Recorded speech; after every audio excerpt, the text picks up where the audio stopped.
الحمد للہ رب العالمین والعاقبۃ للمتقین الصلاة والسلام علی اشرف الانبیاء والمرسلین اما بعد۔ معزز ناظرین کرام، السلام علیکم ورحمۃ اللہ وبرکاتہ۔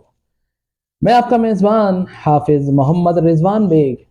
آج ایک بار پھر آپ کے سامنے اپنی عجائب القرآن سیریز سے ایک اور تعجب خیز واقعہ لے کر آپ کی خدمت میں حاضر ہو رہا ہوں۔ اس سے قبل کہ آج کا واقعہ میں آپ کے سامنے پیش کروں، میری آپ سے ایک درخواست ہے ناظرین کرام کہ میرا نہیں بلکہ آپ کا اپنا چینل علامہ حافظ محمد رضوان بیگ، اس چینل کو سبسکرائب کیجئے، اس چینل کو لائک کیجئے اور اس چینل کو اپنے تمام گروپس میں شیئر کیجئے تاکہ ہماری آنے والی مزید معلوماتی ویڈیوز آپ تک بروقت پہنچ سکے۔ ایک اور گزارش ہے ناظرین کرام کہ ہم بڑی محنت سے یہ ویڈیوز آپ کے سامنے بنا کر لے کر آتے ہیں۔ ہماری ایک خواہش بھی ہوتی ہے اور ہمارا ایک آپ سے درخواست بھی ہے کہ ان ویڈیوز کو آخر تک ضرور دیکھا کیجئے اور کامنٹ باکس میں کامنٹس بھی کیا کیجئے، اور کسی بھی ریلیٹڈ، کسی بھی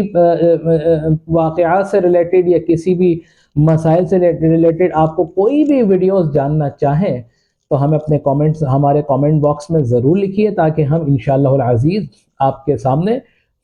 وہ ویڈیو بنا کر لے کر آ سکیں۔ آئیے آج کی ویڈیو کا باقاعدہ آغاز کرتے ہیں۔ ناظرین کرام، آج کا جو تعجب خیز واقعہ ہم آپ کے سامنے لے کر آ رہے ہیں، اس تعجب خیز واقعے کا نام ہے محراب مریم۔ جی ہاں ناظرین، حضرت مریم علیہ السلام کی محراب، اور مریم کون ہے؟ حضرت عیسیٰ علیہ السلام کی والدہ ماجدہ حضرت بی بی مریم علیہ السلام، کہ جن کو اللہ تبارک و تعالی نے ولیہ بنا کر دنیا میں بھیجا تھا۔ ناظرین کرام، ہوتا کچھ اس طرح ہے، فاقوزہ کی دو بیٹیاں ہوتی ہیں، ایک کا نام حنا اور دوسری کا نام عیشہ۔ حنا کا نکاح عمران کے ساتھ کر دیا جاتا ہے اور عیشہ کا نکاح زکریا کے ساتھ کر دیا جاتا ہے، جو کہ حضرت زکریا علیہ السلام ہیں، جن کو اللہ تبارک و تعالی نے نبی مبعوث فرمایا۔ لیکن ناظرین کرام، یہ دونوں جو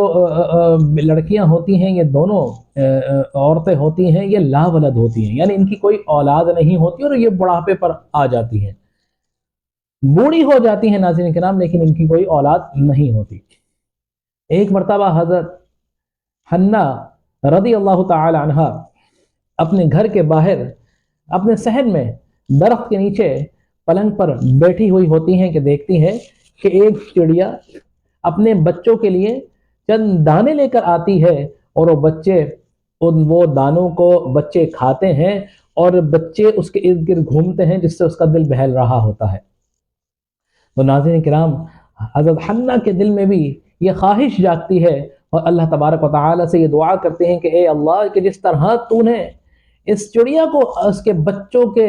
ذریعے اس کے دل بہلانے کی، اس کے سکون کا سامان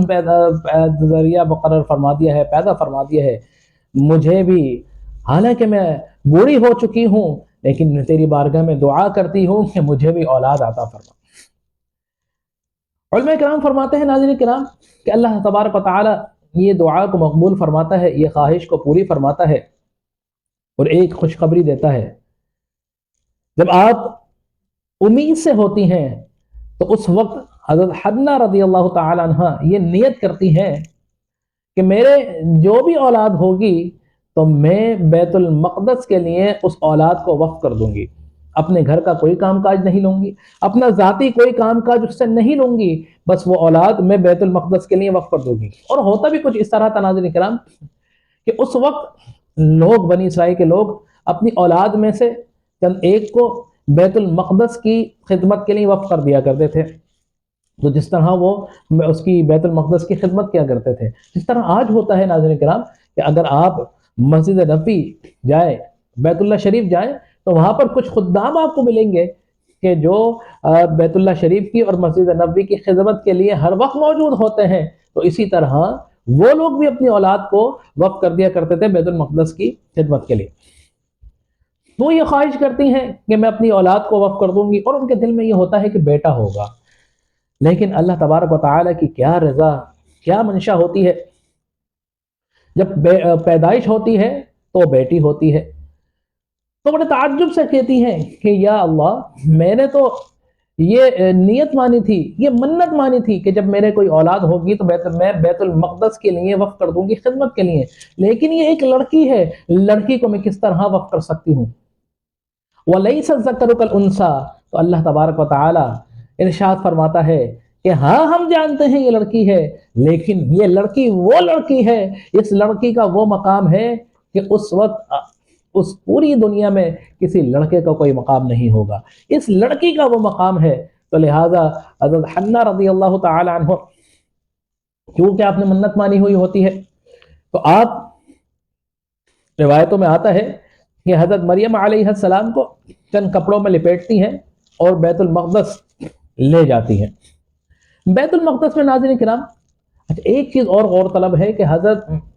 مریم علیہ السلام کے جو والد ماجد تھے، حضرت عمران، وہ بنی اسرائیل کے امام تھے، بڑی معتبر شخصیت تھے، تو ان کا لوگوں کے دلوں میں بڑا مرتبہ تھا، بڑی عزت تھی۔ تو لہٰذا جب آپ حضرت مریم کو، چھوٹی بچی کو بیت المقدس لے کر جاتی ہے،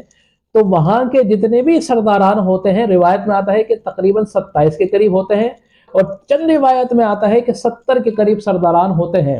وہ تمام کے تمام یہ خواہش رکھتے ہیں کہ ہم مریم کو اپنی کفالت میں لے لیں، اور ان سرداران کے جو امیر ہوتے ہیں وہ حضرت زکریا علیہ السلام ہوتے ہیں۔ یہ وہی زکریا علیہ السلام ہیں کہ جو عیسیٰ کے شوہر ہیں، یعنی حضرت مریم علیہ السلام کے خالو ہیں۔ جی ہاں ناظرین، تو جب یہ بحث چھڑتی ہے کہ مریم کو ہم اپنی کفالت میں لیں گے، تو حضرت زکریا علیہ السلام یہ کہتے ہیں کہ دیکھو جی، میری کفالت میں مریم آئیں گی، اس کی ایک وجہ ہے، کیوں کہ میرا ان سے رشتہ ہے، میں ان کا خالو لگتا ہوں، یہ میری بھانجی ہیں، میری بیوی کی بھانجی ہیں، میری بھانجی ہیں، تو میں ان کو اپنی کفالت میں لوں گا۔ لوگ بڑی چاہ سے یہ خواہش کرتے ہیں، لیکن بس ایک بات ٹھہرتی ہے کہ نہیں، اس طرح نہیں ہوگا، ایک کام کرتے ہیں کہ ہم ایک قرہ ڈالتے ہیں، جس کے نام بھی قرہ نکل جائے گا وہ بی بی مریم کی کفالت کو اپنے ذمہ لے لے گا۔ لہٰذا اسی طرح ہوتا ہے ناظرین کرام، ان تمام لوگوں میں مشترکہ یہ طے پاتا ہے کہ سب اپنے اپنے قلم لکھنے والے جو ہوتے ہیں وہ لے کر جائیں گے، اور اردن کی جو نہر ہے اس نہر کے اوپر ڈال دیں گے۔ ناظرین کرام، پانی میں جو چیز ڈالی جائے یا تو وزن کی وجہ سے نیچے چلی جاتی ہے، یا پھر اس میں وزن نہیں ہوتا ہو تو پانی کے ذریعے بہہ جاتی ہے۔ پانی کا یہ قانون ہے، ٹھہرنے نہیں دیتا، اپنی موجوں کے ساتھ لے جاتا ہے۔ تو یہ طے پاتا ہے کہ جو اپنا قلم ڈالے گا، جس کا قلم پانی میں نہ ڈوبے اور جس کا قلم پانی میں نہ بہے گا اور سطح پر رہے گا، اس کو وہ کفالت کا ذمہ دار ہوگا، اس کو حضرت بی بی مریم کی کفالت سونپی جائے گی۔ سب اس پر ایگری ہو جاتے ہیں، سب اس پر رضامند ہو جاتے ہیں، لہٰذا سب جاتے ہیں اور اپنے اپنے قلموں کو پانی کے اندر ڈالتے ہیں۔ ناظرین کرام، سب کے قلم کسی کا ڈوب جاتا ہے، کسی کا بہہ جاتا ہے۔ حضرت زکریا علیہ السلام کا قلم ہے، نہ ڈوبتا ہے پانی کے اندر، نہ بہتا ہے پانی کے اندر، اپنی جگہ پر موجود رہتا ہے، تو لہٰذا قرہ کس کے نام نکلتا ہے؟ حضرت زکریا علیہ السلام کے نام نکلتا ہے۔ حضرت زکریا علیہ السلام کو حضرت بی بی مریم کی کفالت سونپ دی جاتی ہے۔ اب حضرت بی بی مریم کی کفالت کے لیے حضرت زکریا علیہ السلام کچھ سامان جو ہے وہ کرتے ہیں، مرتب کرتے ہیں، اس ذریعہ بناتے ہیں۔ تو آپ کیا کرتے ہیں کہ بیت المقدس کی بلائی منزلوں میں تو ایک منزل کو حضرت مریم علیہ السلام کے لیے مختص کر دیتے ہیں، جس کو محراب مریم کے نام سے کہا گیا ہے، جس کو محراب مریم کے نام سے کہا گیا ہے، مختص کر دیتے ہیں۔ اور وہ جگہ اس طرح ہوتی ہے کہ بلائی منزل ہوتی ہے، اس کا راستہ بیچ بیت المقدس سے ہوتا ہے، اور اس پہ دروازہ ہوتا ہے، اور دروازہ جب بھی حضرت زکریا علیہ السلام کہیں جاتے ہیں تو اس دروازے کو تالا لگا کے جاتے ہیں، سوائے حضرت زکریا علیہ السلام کے کسی کو اجازت نہیں ہوتی کہ اس حجرے، اس محراب میں، اس جگہ پر جہاں پر حضرت بی بی مریم علیہ السلام نماز اللہ کی عبادت ادا کرتی ہیں۔ اور حضرت بی بی مریم علیہ السلام، اللہ تبارک و تعالیٰ نے ان کو یہ خاصیت عطا فرمائی تھی کہ آپ جب چھوٹی تھیں تو اللہ تبارک و تعالی نے آپ کو کلام کرنے کی صلاحیت عطا فرمائی، آپ کو فصیح و بلیغ کلام آپ جو ہے وہ کیا کرتی تھیں، اور آپ کی پرورش اس طرح ہوتی تھی کہ ناظرین کرام آپ ایک دن میں اتنی پروان چڑھتی تھیں کہ جتنے عام بچے پورے ایک سال میں پروان چڑھتے ہیں، جی ہاں ایک دن میں حضرت بی بی مریم علیہ السلام اتنی پروان چڑھتی تھیں جتنے عام بچے پورے ایک سال میں پروان چڑھتے ہیں۔ اللہ تبارک و تعالی کی ولیہ تھی، اللہ تعالیٰ نے خاص کرم آپ پر فرمایا تھا۔ تو یہ سلسلہ چلتا رہتا ہے، حضرت زکریا علیہ السلام ان کی ضروریات زندگی کے لیے چیزیں لا لا کر ان کو دیتے ہیں۔ ایک مرتبہ ناظرین کرام روزے کا وقت ہے، حضرت بی بی مریم علیہ السلام اپنے محراب میں، اپنے حجرے میں، اپنی جگہ پر عبادت کر رہی ہیں، روزے چل رہے ہیں۔ حضرت زکریا علیہ السلام سامان روزے لے کر آتے ہیں لیکن کچھ کام میں مصروف ہو جاتے ہیں، کہیں دیر ہو جاتی ہے، پہنچ نہیں پاتے۔ تو آپ جیسے ہی جلدی جلدی پہنچتے ہیں حضرت مریم علیہ السلام کے حجرے کے اندر، تو دیکھتے ہیں طرح طرح کے انواع و اقسام کے پھل آپ کے حجرے میں موجود ہیں، اور اس طرح کے پھل ناظرین کرام کہ موسم سرما میں موسم گرما کے پھل موجود ہیں، موسم گرما ہے تو موسم سرما کے پھل موجود ہیں، یعنی کہ ان پھلوں کا اس دور میں اس وقت میں آنے کا کوئی طریقہ موجود نہیں ہے، کوئی آنے کا کوئی جو ہے ان کا کوئی وہی موجود نہیں ہے، لیکن اس وقت وہ پھل موجود ہیں۔ آپ بڑا تعجب کرتے ہیں کہ میرے علاوہ کسی کو آنے کی اجازت نہیں ہے، کوئی آ نہیں سکتا، تالے کی چابی میرے پاس ہے، لیکن مریم علیہ السلام کے پاس یہ طرح طرح کے پھل لے کر کون آ رہا ہے؟ ناظرین کرام حضرت زکریا علیہ السلام بی بی مریم سے سوال کرتے ہیں، قال یا مریم انا لکی ھذا، اے مریم یہ تمہارے پاس کہاں سے آئے؟ تو بی بی مریم علیہ السلام فرماتی ہے، قالت هو من عند اللہ ان اللہ یرزق من یشاء بغیر حساب۔ اللہ تبارک و تعالی سورہ آل عمران تیسرے پارے میں آیت نمبر 37 میں یہ ارشاد فرما رہا ہے کہ جب حضرت زکریا علیہ السلام اس محراب میں پہنچتے ہیں اور اپنے سامنے ان پھلوں کو دیکھتے ہیں، اور آپ تعجب سے یہ سوال کرتے ہیں کہ مریم تمہارے پاس کون لایا؟ تو بی بی مریم کہتی ہیں، قالت هو من عند اللہ، کہ یہ میرے رب کی طرف سے ہے، یہ میرے اللہ کی طرف سے ہے، ان اللہ یرزق من یشاء بغیر حساب، اللہ جسے چاہتا ہے رزق بے حساب عطا فرما دیتا ہے۔ ناظرین کرام یہ محراب ہے، اس میں اللہ تبارک و تعالی کی نوازشات نازل ہو رہی ہیں، ایک نبی ہیں اور ایک اللہ کی ولیہ ہیں۔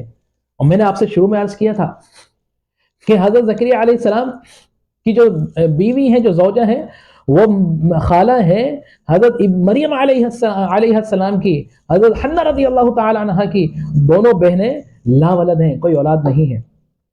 دونوں بوڑھی ہو چکی ہیں، حضرت زکریا علیہ السلام بھی بوڑھے ہو چکے ہیں، کوئی بیٹا نہیں ہے۔ جب حضرت زکریا علیہ السلام اللہ تبارک و تعالیٰ کی نوازشات دیکھتے ہیں کہ اللہ تبارک و تعالیٰ اپنی ایک ولیہ کو اپنے پھل دے رہا ہے اور بن موسم دے رہا ہے، تو آپ کے دل میں یہ خواہش جاگتی ہے، اور آپ یہ اللہ تعالیٰ کی بارگاہ میں عرض کرتے ہیں، دعا کرتے ہیں کہ اے اللہ میں بوڑھا ہو چکا ہوں لیکن میں یہ دیکھتا ہوں کہ تو بن موسم پھل عطا فرما دیتا ہے، تو ہر چیز پر قادر ہے، تو میں بھی یہ دعا کرتا ہوں کہ اللہ تبارک و تعالی مجھے بھی ایک نرینہ اولاد عطا فرما۔ محراب مریم میں حضرت زکریا علیہ السلام اسی وقت کھڑے ہو کر دعا کرتے ہیں، اللہ تبارک و تعالی اس محراب میں اپنی ولیہ کی جائے عبادت کے مقام پر ایک نبی کی دعا کو قبول فرماتا ہے، اور اللہ تبارک و تعالی حضرت یحییٰ علیہ السلام کی خوشخبری حضرت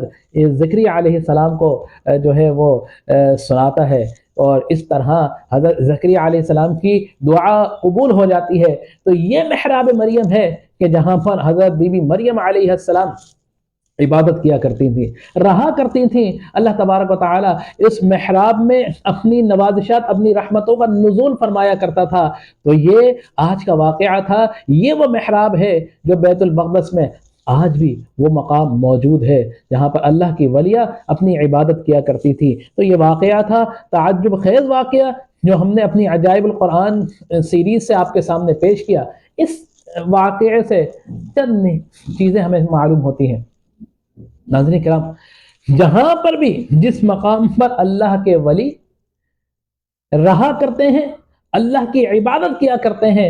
تو وہ مقام اللہ تبارک و تعالیٰ کو بڑا مقبول ہوتا ہے، اور اس مقام پر کھڑے ہو کر جو دعا کی جائے اللہ تبارک و تعالیٰ مقبول فرماتا ہے۔ اس کی دلیل قرآن سے ملتی ہے کہ جب حضرت زکریا علیہ السلام نے اسی مقام پر کھڑے ہو کر ہنالک دعا زکریا، جب اللہ کے نبی نے اسی مقام پر کھڑے ہو کر دعا مانگی تو اللہ تبارک و تعالیٰ نے دعا مقبول فرمائی۔ تو جہاں پر اللہ کے ولیوں کے قدم پہنچے ہوں، جہاں پر انہوں نے عبادت کی ہو، جہاں پر وہ رہتے ہوں، اس مقام پر اگر دعا کی جائے تو اللہ تبارک و تعالیٰ رد نہیں فرماتا، قبول فرماتا ہے۔ اور ایک اور چیز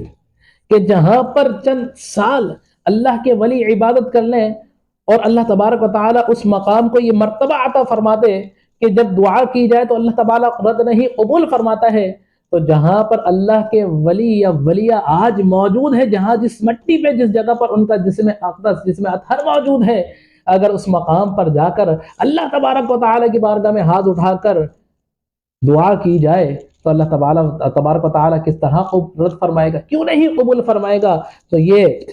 نکات تھے، یہ چیزیں تھیں جو ہم نے سامنے رکھی۔ اللہ تبارک و تعالیٰ سے دعا ہے کہ اللہ تبارک و تعالیٰ ہمارے آج کے اس واقعے کو جو ہم نے قرآن سے لے کر آئے اپنی بارگاہ میں مقبول فرمائے۔ آخر میں اختتام سے قبل میں آپ سے بس یہ گزارش کرتا چلوں، میرا چینل نہیں بلکہ آپ کا اپنا چینل علامہ حافظ محمد رضوان بیگ، اس چینل کو سبسکرائب کیجئے، اس چینل کو لائک کیجئے اور اس چینل کو اپنے تمام گروپ میں شیئر کیجئے تاکہ ہماری آنے والی مزید معلوماتی ویڈیوز آپ تک بر وقت پہنچ سکیں۔ آپ سے اجازت چاہوں گا، وآخر دعوایا ان الحمد للہ رب العالمین۔ السلام علیکم ورحمۃ اللہ وبرکاتہ۔